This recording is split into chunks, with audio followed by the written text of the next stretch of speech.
Okay, let's discuss remote viewing.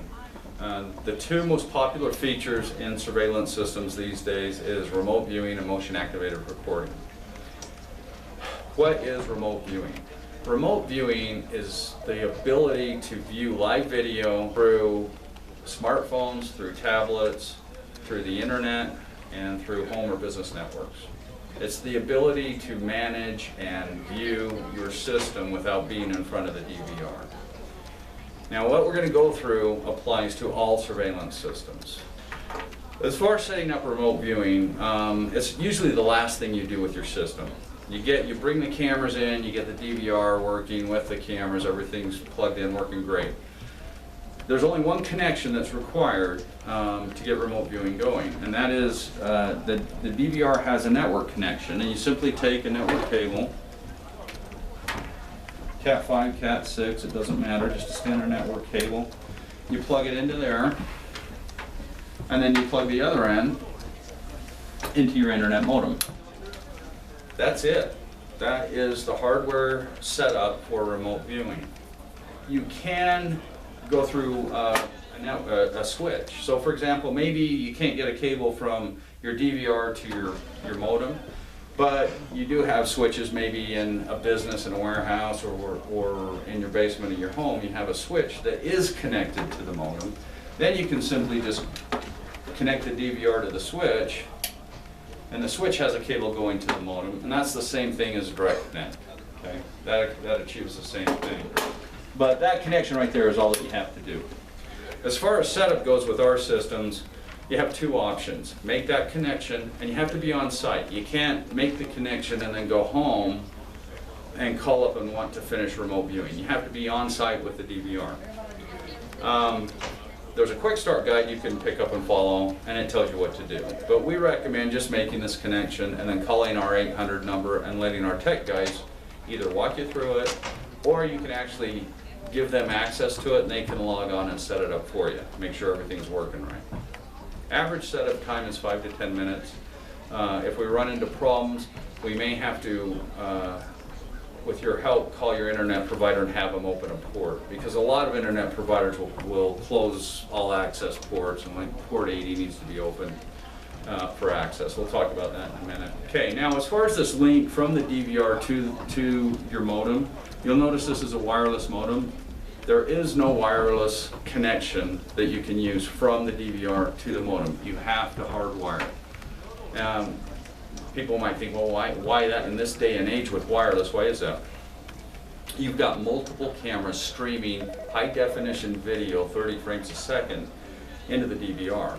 If you've ever downloaded an HD movie, think about downloading 4 of them at the same time and then trying to stream them through your wireless connection. It would just pull the speed right down to nothing. It would gobble up every ounce of bandwidth that you had. The refresh rates would be horrible. You would be frustrated, and you would think that this is a horrible surveillance system, and that has nothing to do with it. Surveillance system is great. It's a great server. It's fast. It's doing exactly what it's supposed to, but you got a bottleneck with a wireless connection. Because of that, manufacturers don't make wireless connections. They don't want that kind of heartburn and frustration for them or for you. So you do have to get this connection made. Now this connection can be up to 250 feet long from the DVR to the unit, or from the DVR to a switch. But you got to have the network connection to do it. Once a connection's made and the ports are up and open, everything's working. Okay. At that point, if you're using smartphones or tablets, you download a free app. You put in your username, your password, and you're logging on directly to the DVR. You're going from the smartphone to the satellites, from the satellites to the internet, through the internet to your modem, from your modem to your DVR. And all that can happen with 1 to 2 second delay time, which is amazing. Now, if you have a slow broadband service or internet speed, the frame rate and the response time, it can be low. It can be really slow if you don't have a good broadband connection. If you're out in the desert and you have cell coverage, but the signal's not great, you can log on and watch your phones, but you might see a 4 or 5, 10 second delay before the video shows up, and you'll see a really slow frame rate. Now there's some things you can do.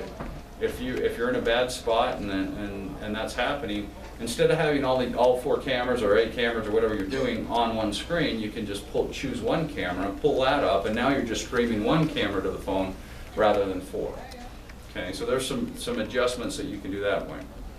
But let's talk about your broadband service. That is the one variable with all the systems. These systems are designed to work flawlessly. It's that internet provider that's the variable.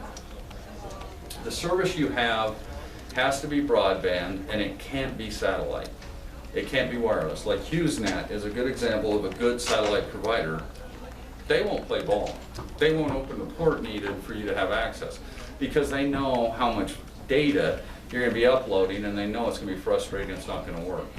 Okay, so you have to have a land-based broadband connection. This is not our requirement. This is all surveillance systems requirements. Okay, but let's talk about your broadband service. You're an internet provider. When you're sitting in front of a computer and you're surfing the internet and it's fast and you're loving it, you have a fast download speed. Okay, and you think about it, you're taking all this data, all these pictures, and it's downloading onto your computer. So you have a download speed, and that's usually a good one, is 20 to 30 megabits per second. That's fast.